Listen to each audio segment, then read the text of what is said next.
তোমার তো আমাকেই ভালো লাগে না হুমায়রা। আচ্ছা, তোমার আমাকে কেন ভালো লাগে না? আমি কি মানুষটা খুব খারাপ? তোমার আমার প্রতি এত অহিনা কেন হুমায়রা? আমি আপনার মধ্যে আমার বাবার প্রতিচ্ছবি দেখি আমান ভাই। হুমায়রা খুব শান্তচিত্তে কথাটা বলল। তার কণ্ঠে স্পষ্ট বিষাদ বিষণ্ণতা লুকিয়েছিল। আমান বিক্ষুব্ধ কণ্ঠে বলল, আমি সব ছেড়ে দিব হুমায়রা।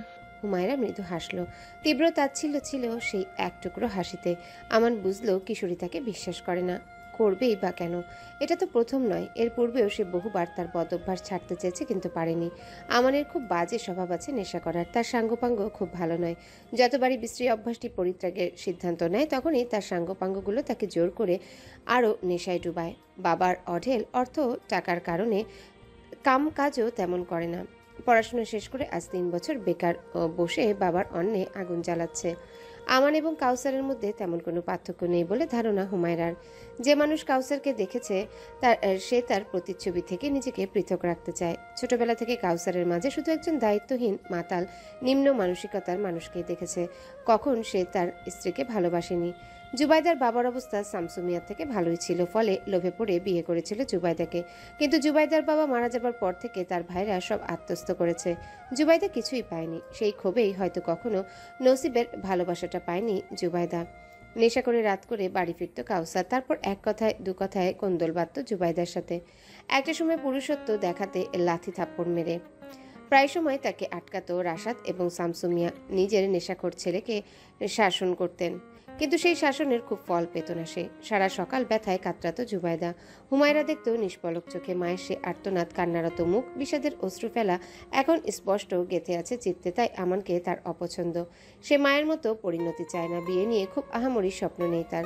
তবে মেয়ে হয়ে জন্মেছে, বিয়ে করা তার বিধির বিধান। শুধু আল্লাহ তাআলার কাছে একটাই দাবি, যেন স্বামী নামক পুরুষটি তাকে সম্মান দেয়। যেখানে সম্মান নেই সেখানে ভালোবাসার ঠ্যাং খোঁড়া। যতই আদরের চাদরে রাখুন, আধা আনা সম্মান না থাকলে সেই ভালোবাসায় ঘুণ ধরতে সময় লাগে না। হয়তো আমান তাকে ভালোবাসে, কিন্তু তার বদগুণগুলো তাকে হীন ব্যক্তির কাতারে রেখেছে হুমায়রার মনে।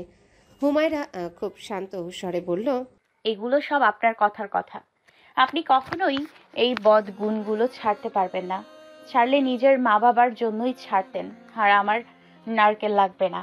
এক মুহূর্তে অপেক্ষা করল না হুমায়রা, গন্তব্যের দিকে পা বাড়ালো। পাছে কাতর নয়নে তার যাবার দিকে চেয়ে রইল আমান। চেয়ারম্যান বাংলো থেকে বের হবার সময় হুমায়রার সাথে দেখা হলো সেই বদরাগী অহংকারী মানুষটির সঙ্গে। ফাইজানের কানে ফোন। সে কথা বলতে ব্যস্ত। হুমায়রা তার থেকে বেশি দূরত্বে ছিল না, ফলে এক নজর হুমায়রাকে দেখতে ভুলল না। গতদিনের মতো আজ পাঞ্জাবি কোট পরানে, একটা সাদামাটা টি শার্ট পরার সাথে কালো একটা ট্রাউজার। চোখে চশমাটা আছে। চশমার ভেতর থেকেই হুমায়রা লক্ষ্য করল তীক্ষ্ণ দৃষ্টি। মিঠু অবশ্য সালাম দিল। তার বিপরীতে মৃদু হাসল ফাইজান। ব্যাপারটা নজর এড়ালো না, অথচ হুমায়রাকে দেখেও নাচেনার একটা ভাব করে পাশ কাটিয়ে চলে গেল। এমন আচরণে কিছুটা বিরক্ত হলো হুমায়রা। কিসের অহংকারী ব্যক্তির? হ্যাঁ, তার কাছ থেকে খুব একটা আন্তরিকতা আশা করে না, কিন্তু একেবারে রুক্ষ দৃষ্টিও আশা করে না। মিঠু তখন পাশ থেকে বলল, এমপি মানুষ, কিন্তু বোঝার উপায় নেই, একেবারে মাটির মানুষ। মিঠুর কথায় হতবাক হলো হুমায়রা। বিস্মিত স্বরে বলল, মাটির মানুষ কে? ওই লোক?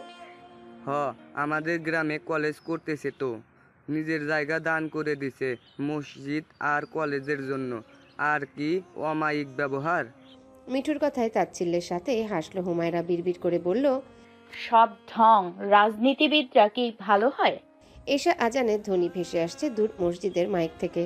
রাত নিগুড়ো হচ্ছে সময়ের সহিত, সেই সাথে বাড়ছে নিস্তব্ধতা। শামসু মিয়া এখন ওয়ার্ডে এসেছেন।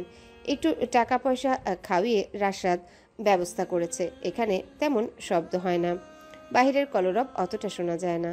পাশের রোগীগুলো এখন ঘুমে। রাশাদ বাহিরের দিকে তাকালো। দাদার খাওয়া দাওয়া শেষ। তিনি ঔষধ খেয়ে এখন ঘুমাবেন। শরীর বেশ ভালো। কিছুদিন বাদে তাকে বাড়ি নেবার ব্যবস্থা করবে রাশাদ। পাগলিটা ভাইজানের জন্য মনে করে ডাবের পানি পাঠিয়েছে আজ, তাই না খেয়ে উপায় নেই। রাশাদ ডাবের পানির দিকে তাকিয়ে মুচকি হাসলো। অর্ধেকটা পানি খেলো। এরপর পাশের বেডের চাচিকে বলল, চাচি, আপনি কি জেগে রইবেন? হ্যাঁ আব্বা। তাহলে দাদার দিকে খেয়াল রাখেন। আমি একটু নামাজ পড়ে চা খেয়ে আসছি। আচ্ছা যাও। চাচি তার স্বামীর সাথে এসেছে। তার স্বামীর পিত্তথলিতে পাথর হয়েছে, সেই চিকিৎসা চলছে। এখানে প্রতিদিন থাকতে থাকতে খুব ভালো সম্পর্ক হয়ে গেছে রাশাদের সাথে। হাসপাতাল জায়গাটা খুব অদ্ভুত। অপরিচিত মানুষও এখানে পরিচিত হয়ে যায়। কারণ সবার একটাই কামনা তার মানুষটি যেন সুস্থভাবে ঘরে ফিরে। কিন্তু আসলে কি সুস্থভাবে ফিরতে পারে সবাই? কেউ সেই হাসপাতাল থেকে নিথর দেহেই ফিরে। অগ্রহায়ণ মাস, অথচ কুয়াশা পড়ছে ভালোই। চাদর আনা উচিত ছিল, রাশাদের শীত করছে। এখন গরম চা পেলে একটু রেহাই পাওয়া যাবে। দোকানের ছেলেটাকে বলতেই যাবে তখনই পাশ থেকে চিক্কন কণ্ঠ কানে এলো। এই বিট্টু, এক কাপ কফি দাও তো।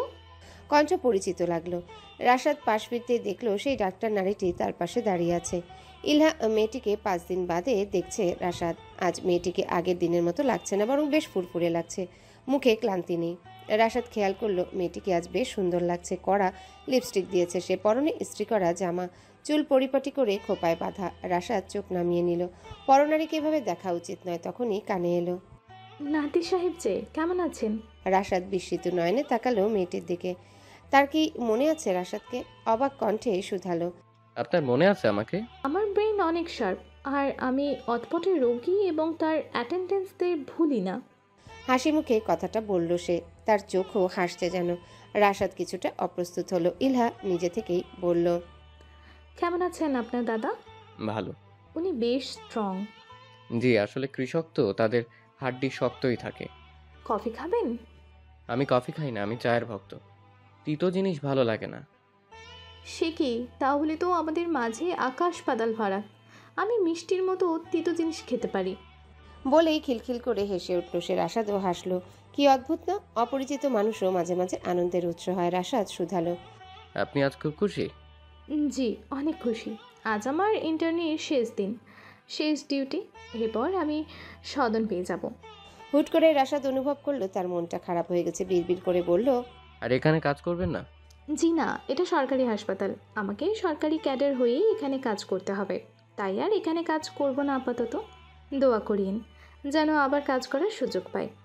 রাশাদ হাসলো। মলিন স্বরে বলল, তাহলে এটা আমাদের শেষ দেখা? হ্যাঁ, তবে জীবন বড় বিচিত্র। বলা যায় না কোথায় কোন মোড়ে দেখা হয়ে যায়। না, হবে না। আমরা পৃথক ট্রেনের যাত্রী। ক্রসিং বাদে আমাদের আর দেখা হবে না। ইলহার হাসি এবার মিলিয়ে গেল। কথাটা যেন মস্তিষ্কে ঝংকার তুলল। একজন গ্রামের বাজারের দোকানের কাছ থেকে এমন গভীর কথা আশা করেনি। কিছু বলতে যাবে তখনই পেছন থেকে ডাক পড়ল, এখন রুগী দেখতে যেতে হবে। রাশাদকে যেতে হবে দাদার কাছে। কি ছোট্ট মোলাকাত, কিন্তু ইলহার মনে হলো একটু দীর্ঘ হলে হয়তো মন্দ হতো না। দেলোয়ার সাহেব সবে খাবার শেষে নিজ ঘরে আরাম কেদারায় বসলেন। পাশে পানের বাটা, পান সাজিয়ে রাখা আছে। তিনি আয়েশ করে পান খেলেন। শরীফা তখন দরজায় টোকা দিল। দেলোয়ার রাশভারী স্বরে বলল, কে? বাইসা, আমি। আসো। শরীফা ঘরে প্রবেশ করে খাটে বসলো। দেলোয়ার সাহেব উঠে বসে বললেন, কিছু বলবে? হ্যাঁ বাইসা, আপনি তো জানেন আমি এখানে কেন এসেছি। আমার স্বার্থ সিদ্ধি হয়েছে। ফাইজানের জন্য একেবারে উপযুক্ত মেয়ে পেয়েছি আমি। শরীফার কথা শুনতে দেলোয়ার ভ্রুকুটি কাটলো। অবাক স্বরে বলল, কে? আপনাদের গ্রামেরই মেয়ে, নাম হুমায়রা। আপনি তো জানেন আমি এখানে কেন এসেছি। আমার স্বার্থ সিদ্ধি হয়েছে। ফাইজানের জন্য একেবারে উপযুক্ত মেয়ে পেয়েছি আমি। হুমায়রা নামটি শুনতে কপালের ভাঁজ প্রগাঢ় হলো। পানটা হাতে নিলেন, মুখে পুড়ে চিবোতে চিবোতে বললেন, হুমায়রা? হ্যাঁ, দারুণ মেয়ে। দেখতে যেমন সুন্দর, আচার ব্যবহার দারুণ। শুধু মেয়ে সম্পর্কে জেনেছো না পরিবারেরও? শুনেছি তারা 2 ভাই বোন, বাবা মা নেই। ভাইয়ের নাম রাশাদ, বাজারে ইলেকট্রিক জিনিসপত্রের দোকান আছে। ভুল জানো, ওর বাবা মা আছে।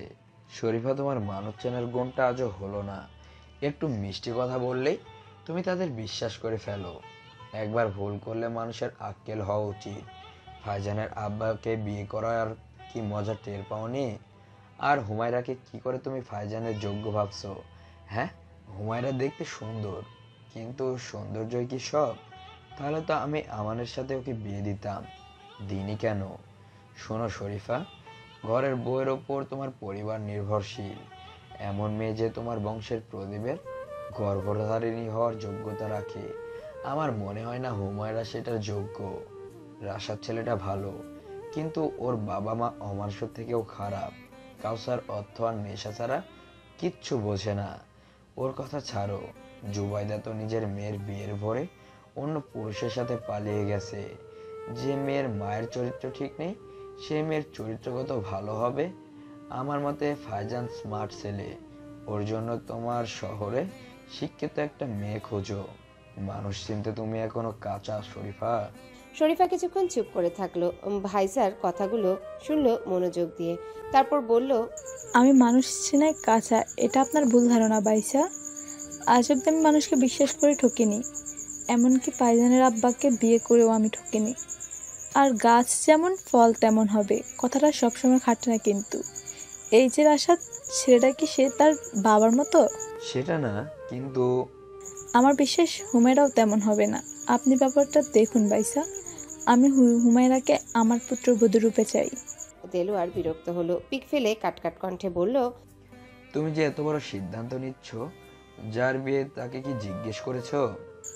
ফাইজান আমার কথা অমান্য করবে না। আগুন নিয়ে খেলো না শরীফা, হাত তোমারই জ্বলবে। ফারজানের জেদ মারাত্মক, এমন কিছু করো না যাতে তোমার মা ছেলের সম্পর্ক নষ্ট হয়। গতবার যা হলো, আমার মনে হয় ফারজান রাজি হবে। দেলোয়ারের সতর্কবাণী এক কান দিয়ে ঢুকালো, আরেক কান দিয়ে বের করে দিল শরীফা। সে দৃঢ় সংকল্প নিয়েছে হুমায়রাই হবে তার ঘরের বউ। সূর্যের তেজস্বী রশ্মির তাপে গলে পড়লে কুয়াশার চাদর, নরম কচি ঘাসে শিশির বিন্দু, তা পদদলিত হচ্ছে হুমায়রার। তারা অনেক, প্রকৃতির সৌন্দর্য দেখার সময় নেই তার। কিশোরীর চুল দুই বেনিতে আবদ্ধ, গায়ে পরিষ্কার কাপড়। আজ বিশেষ অনুষ্ঠান আছে কলেজে। ভালো ছাত্রী, খুব বড় মাপের কেউ আসবেন কলেজে। তাকে ফুলে তোড়া দিবে হুমায়রা।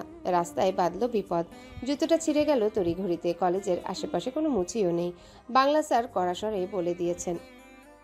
অথচ প্রধান অতিথির নামও জানে না হুমায়রা। কি অদ্ভুত! ছেঁড়া জুতাটা নিয়ে ক্লাসরুমে গেল সে। প্রিয় সখী রুবিনাকে বলল, দোস্ত, কাম সারছে। কি হয়েছে? আমার জুতা। রুবিনা তখন ঝালমুড়ি খাচ্ছিল, নাক মুখ লাল হয়ে আছে ঝালে। নাক টেনে বলল, এখন কি করবি? স্যার তোরে ডেকে গেছে, এসে যদি দেখে তোর জুতো ছিঁড়া, রক্ষা থাকবে না রে। সেটা কি আমি বুঝি না, কিন্তু করবোটা কি, বুদ্ধি দে। সুপার গ্লু আছে? থাকলে কি তোরে কইতাম? দাঁড়া, ভাবতে দে। রুবিনা ভাবতেই শুরু করবে, তখনই এই বাংলার স্যার রীতিমতো ধমকের সুরে ডাকলো হুমায়রাকে। এখনই যেতে হবে তাকে। রুবিনা তড়িঘড়ি করে নিজের জুতা খুলে দিল। যদিও জুতোটা 2 সাইজ বড়, কিন্তু ছেঁড়া জুতো থেকে বড় জুতো হওয়া ভালো। বান্ধবীকে অগণিত ধন্যবাদ দিয়ে হুমায়রা ছুটল প্রধান ফটকের দিকে। প্রধান অতিথির সম্মাননায় কলেজের সাজসজ্জায় আলাদা। বিরাট কালো গাড়ি এসে দাঁড়ালো মেন গেট দিয়ে। সময় দিয়ে বডিগার্ড বের হলো, খুলে দিল গাড়ির দরজা। গাড়ি থেকে নামলেন প্রধান অতিথি, যাকে দেখে আক্কেল গরম হুমায়রার। যে মানুষটির 10 মাইলেও থাকা অপছন্দ, তার সাথেই দেখা হচ্ছে বারবার। এই নিয়ে তৃতীয় মোলাকাত ফাইজান নামক মানুষটির সাথে। স্যারের ইশারায় এগিয়ে গেল হুমায়রা, এগিয়ে দিল হাতে থাকা ফুলের তোড়া। ফাইজান নির্বিকার। ফাইজান হাসি মুখে লেপ্টে ফুলটা নিল, দিয়ে দিল বডিগার্ডের হাতে। তারপর স্যারেরা তাকে ঘিরে ধরল। প্রিন্সিপাল সাহেব বেশ বড়াই করে বললেন, এই মেয়েটা খুব ভালো ছাত্রী, সব সময় ভালো করে। ইনশাল্লাহ এবারে রেজাল্টও ভালো করবে, আমাদের কলেজের গর্ব। ফাইজানের মুখে স্মিত হাসি। হাসিটা মোটেও প্রকৃত নয়, কারণ প্রকৃত হাসিতে চোখ হাসে। এটা মেকি হাসি, যা নেতা গোতা লোক হেসেই থাকে। ফাইজান এবার চশমার ভেতর থেকে তীক্ষ্ণ চোখে এক নজর আপাদমস্তক দেখল হুমায়রাকে। পায়ের দিকটা তাকাতেই কয়েক সেকেন্ড তাকিয়ে রইল। হুমায়রা পা গুটিয়ে নিল। ফাইজান খানিকটা বিচিত্র হাসলো। হুমায়রা বুঝলো সেই হাসির অর্থ। এরপরেই সে প্রিন্সিপালকে বলল, স্যার চলুন ক্লাসরুমগুলো দেখি। প্রিন্সিপাল গদগদ স্বরে বলল, চলুন চলুন। হুমায়রা সরে দাঁড়ালো। লোকটা সবসময় তাকে এভাবে কেন দেখে? কোশ্চিনকালে শত্রুতা আছে কি? রুবিনা খোঁড়াতে খোঁড়াতে এসে বলল, জুতা দে। হুমায়রা জুতো ফেরত দিল। কোনো এক খালার কাছে থেকে একটা স্পঞ্জের জুতার ব্যবস্থা করলো। রুবিনা থেকে জানতে পেল আজকের এই বিশেষ আয়োজনের হেতু। আসলে এই কলেজের পাশেই ফাইজানের মায়ের অনেকখানি সম্পত্তি আছে। প্রথমে গ্রামের কলেজ করার ইচ্ছে ছিল, পরে সিদ্ধান্ত নিল সেটা কলেজকে দান করবে। এই প্রস্তাবে প্রিন্সিপাল সাহেব তো বেশ খুশি, তাই এত আড়ম্বরতা। এর মাঝে ডাক পড়ল হুমায়রার। হুমায়রাকে প্রিন্সিপালের রুমে ডাকা হয়েছে। পিয়ন ডাকতেই ছুটল, সে ভুলেই গেল তার পায়ে স্পঞ্জের জুতো। প্রিন্সিপালের রুমে তার জন্য বিশেষ চমক অপেক্ষা করছিল, যা জানতে পেরে বিস্ময় আকাশ ছুল। প্রিন্সিপালের ঘরে ফাইজান বসেছিল। যখন হুমায়রা দরজায় কড়া নেড়ে বলল, স্যার আসবো? এসো হুমায়রা। হুমায়রা ঘরে প্রবেশ করলো। বেশ দূরত্বেই দাঁড়ালো সে। ফাইজান এবার তার দিকে তাকালো সরাসরি, গম্ভীর স্বরে শুধালো, তোমার এইম ইন লাইফ কি? ফাইজানের কথায় তাজ্জব হলো। হুমায়রা ফেলফেলিয়ে তাকিয়ে রইল অনেকটা সময়। ফাইজান আবারও শুধালো, এবার কণ্ঠ আরো গম্ভীর হলো। হুমায়রা থতমত স্বরে বলল, আমি শিক্ষিকা হতে চাই। কেন? কারণ শিক্ষক জাতির পথ প্রদর্শক, আর পেশাটি খুব সম্মানীয়। তার উত্তরে প্রিন্সিপাল স্যার গদগদ স্বরে বললেন, বলছিলাম না স্যার, ব্লাইট গার্ল। বুঝেছি। বেশ, এই ব্রাইট গার্লের পড়াশোনার খরচ এখন থেকে আমি দিব। ফাইজানের এমন প্রস্তাবে আকাশ থেকে পড়ল হুমায়রা। কৌতূহল বিস্ময় তাকে মুহূর্তের জন্য স্তব্ধ করে দিল। প্রিন্সিপাল স্যার হ্যাঁতে হ্যাঁ বললেন। ফাইজান অপেক্ষা করলো না, উঠে দাঁড়িয়ে বলল, তাহলে এই কথাই রইল স্যার, আজ উঠছি। মানুষটার মুখে এখনো স্মিত মেকি হাসি। প্রিন্সিপাল স্যার হ্যান্ডশেক করলেন। হুমায়রা এখনো বিমূঢ় দৃষ্টিতে তাকিয়ে রয়েছে। মস্তিষ্ক এখনো অবস্থায় নিজে খাপ খাইয়ে নিতে পারেনি। যখন সম্বিত ফিরল তখন ছুটে গেল সে। ফাইজানের মুখোমুখি হলো, সরাসরি শুধালো, আমার উপর দয়া করছেন কেন আপনি? ফাইজানের গাড়ি তখন কলেজ থেকে বেরিয়ে পড়েছিল। হঠাৎ করে হুমায়রা গাড়ির সামনে এসে পড়লে বডিগার্ড ফরিদ গাড়ি থামায়, ধমকায়ও, কিন্তু হুমায়রা গায়ে নেয় না কিছু। সে তো ফাইজানের কাছে উত্তর চায়। হুমায়রার প্রশ্নে ভ্রু কুচকায় ফাইজান। কঠিন স্বরে বলে, দয়া মানে? আমার পড়াশোনার খরচ আপনি কেন নেবেন? ফাইজান কিছু সময় তীক্ষ্ণ দৃষ্টিতে তাকিয়ে থাকলো, তারপর দুর্বোধ্য হাসি হেসে বলল, সেদিন আমার ড্রাইভারের জন্য আপনার প্রাণ যায় যায় হাল হয়েছিল, সেই ঋণ পরিশোধ করছি। যদিও আমার ড্রাইভারের দোষ ছিল না, তবুও দায়িত্ব বলে একটা কথা আছে। ভুল, মোটেই দায়িত্বের জন্য আপনি এটা করছেন না। আপনি নিজের ক্ষমতা এবং অর্থের জাহির করার জন্য এই কাজটি করছেন, কারণ সেদিনের আমার চিকিৎসার টাকাটা ভাইজানই দিয়েছিল। আপনি আসলেই তো ব্রাইট গার্ল। যাকগে, এখন অন্তত জুতো কেনার টাকা থাকবে।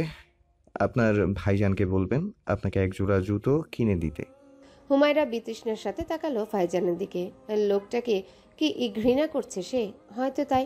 ফাইজান গাড়িতে উঠে পড়ল। হুমায়রার পাশ কাটিয়ে ফরিদ গাড়ি চালালো। গাড়ি চালাতে চালাতে এসে ফাইজানকে শুধালো, মিথ্যা বললেন কেন ফাইজান ভাই? সত্যি বললে কি এভারেস্ট জয় হয়ে যাবে? মেয়েটির সাথে আমার আর দেখাও হবে না। ফাইজানের উত্তরে দীর্ঘশ্বাস ফেলল ফরিদ।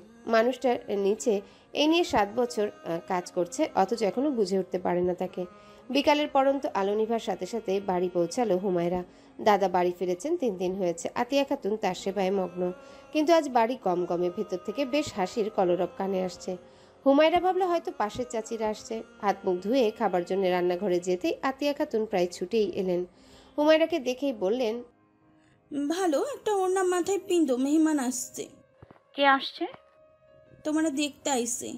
হুমায়রা নিজেকে সামলাতেও পারল না। তার আগে তাকে বগল দবা করে ঘরে নিয়ে গেলেন আতিয়া খাতুন। ঘরে যেতেই দেখলো চেয়ারে চেয়ারম্যান পত্নী সালমা এবং শরীফা বসে আছে। শরীফা তাকে দেখেই বলল, আমার তো মেয়ে পছন্দই চাচি, এখন আমার পুত্রবধূকে গড়ে তোলার অপেক্ষা। শরীফার কথাটি মস্তিষ্কে ঝংকার তুলল হুমায়রার। বিমূর নয়নে তাকিয়ে রইল সে বেশ কিছু সময়।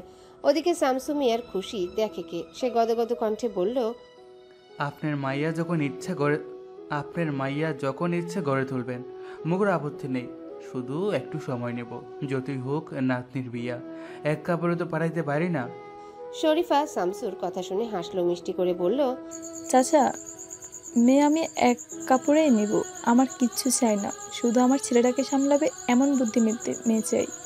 বুঝিনি তো ছেলের পেশা। না না, আমাগো মায়া একেবারে সব সামনে লইব, একটু শিক্ষা পয়রা লইবেন, নিজে মনে করে শিক্ষা লইয়েন। গ্রামের মানুষ, বয়স কম, আপনাদের মতন করে গইরা নিয়েন। আতিয়া খাতুনের কথা আশ্বাস দিল শরীফা। একটিবারও শুধানো হলো না হুমায়রার মতবাদ। তার পূর্বেই শরীফা একটা সোনার আংটি পরিয়ে দিলেন হুমায়রাকে। হুমায়রার সবকিছু দুঃস্বপ্নের মতো লাগছে। পুতুলের মতো দাঁড়িয়ে রইল সে। নিজের জীবনের উপর নিজেরই কোনো আধিপত্য নেই। ভাইজান থাকলে হয়তো কখনোই এমন কিছু হতো না। সে এই বিয়ের জন্যেই কখনোই রাজি হতো না এবং সে হুমায়রার মতবিহীন কিছুই করতো না। কিন্তু আফসোস, ভাইজান এখন নেই। সে আসবে এশার নামাজের পর। হুমায়রার ঘটনার গতিতে সামাল দিতে বলেই ফেলল, ভাইজান তো আসেনি। হুমায়রার কথায় কিঞ্চিত বিরক্ত হলেন শামসু মিয়া। শরীফা তখন বলল, রাশাদকে অমত করবে? না না, কি যে বলেন, এত বড় ঘর, এত ভালো সম্বন্ধ অমত করবো কেন? খানিকটা অপ্রস্তুত স্বরে কথাখানা বললেন শামসু মিয়া। শরীফা নিশ্চিন্ত হলো। রাশাদ অমত করলে তার পছন্দের কন্যা হাতছাড়া হয়ে যাবার সম্ভাবনা রয়েছে। হুমায়রা দাঁত কামড়ে দাঁড়িয়ে রইল। যে মানুষটিকে তার পছন্দ না, সেই মানুষটার সাথে সারা জীবন কি করে কাটাবে সে? সবচেয়ে বড় কথা, সে এখন বিয়ের জন্য প্রস্তুত নয়। গতবার বিয়েটা ভাঙার পর থেকে মনস্থির করেছিল সে মন দিয়ে পড়াশোনা করবে, প্রতিষ্ঠিত হবে। সেই স্বপ্ন, ইচ্ছে, অভিলাষগুলো মুহূর্তে চূর্ণ বিচূর্ণ। কিশোরীর চিত্ত দুমড়ে মুচড়ে উঠল, চাপা আর্তনাদ করে উঠল হৃদয়। অন্তঃস্থল থেকে বিদ্রোহ করতে ইচ্ছে করলো প্রবলভাবে, কিন্তু অসুস্থ দাদা সুখে আচ্ছাদিত মুখখানা দেখে কিছুই বলতে পারল না সে। এদিকে বিয়ের পাকা কথা বলেই শরীফা এবং সালমা প্রস্থান করলো। বিয়ে হবে এই মাসের শেষ সপ্তাহে। যতই হোক তার একমাত্র পুত্রের বিবাহ, একটু আড়ম্বরতা করা যায়। আতিয়া খাতুন নাতিনের কপালে চুমু আঁকলেন। আনন্দের অশ্রু দু আঁখিতে টলমল করছে। কাপা স্বরে বললেন, হ্যালো বন্ধুরা, পরবর্তী পার্ট খুব তাড়াতাড়ি আসবে, তো সবাই অপেক্ষায় থাকো। আর চ্যানেলটি যারা এখনো সাবস্ক্রাইব করোনি তারা পরবর্তী পার্ট দেখার জন্য চ্যানেলটি সাবস্ক্রাইব করে রেখো। ধন্যবাদ সবাইকে, আমাদের সাথেই থেকো।